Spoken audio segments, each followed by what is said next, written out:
In the conclusion of the book, Dear Chairman, which you recommend in this year's annual letter, a new book you recommend, the author argues that, quote, the life's work of great investors is inevitably reabsorbed into the industrial complex with little acknowledgement of their accomplishments. He then argues that Berkshire Hathaway will eventually be targeted by activist investors if it trades at too sharp a discount to intrinsic value. Do you agree with this assessment, and have you considered installing corporate defenses that might prevent future generations of activists from trying to break up Berkshire Hathaway? Yeah, I used to worry more about that than I do now. Partly, size is one factor.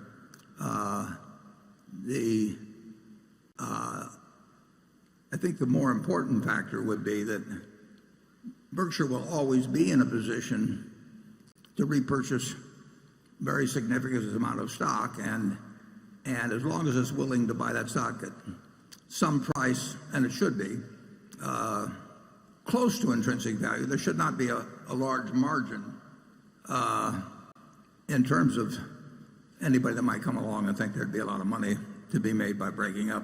There would be money lost by breaking it up in terms of there'd be certain advantages lost. Mid-American Energy could not have done what it has done in renewables without Berkshire being the parent. I mean, if it had been split off, it would have been the parts would have been worth less than the whole. And there are I could give you significant instances of that in other cases. So I don't think there will be a spread that will be enticing to anyone.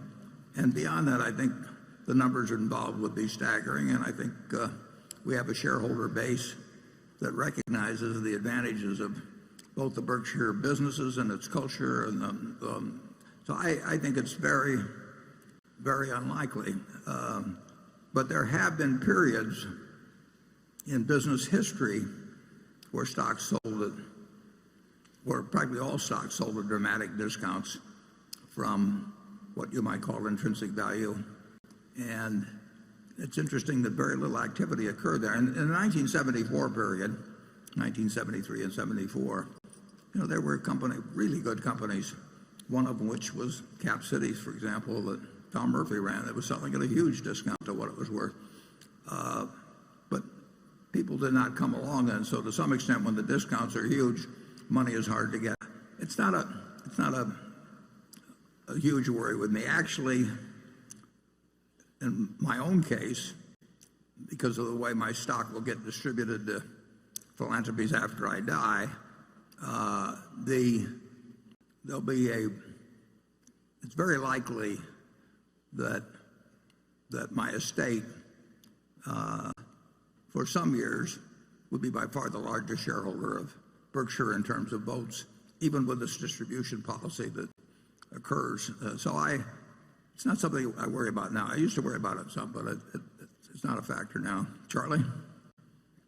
Well, I think we have almost no worries at all on this subject, and that most other people have a lot of thoroughly justifiable worry, and I think that helps us.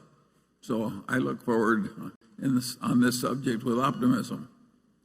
You want to explain how it helps us, Charlie?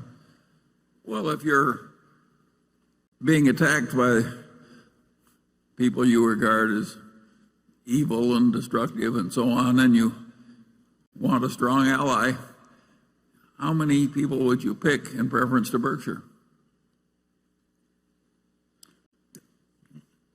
My name is Warren Buffett, and I approve of that message.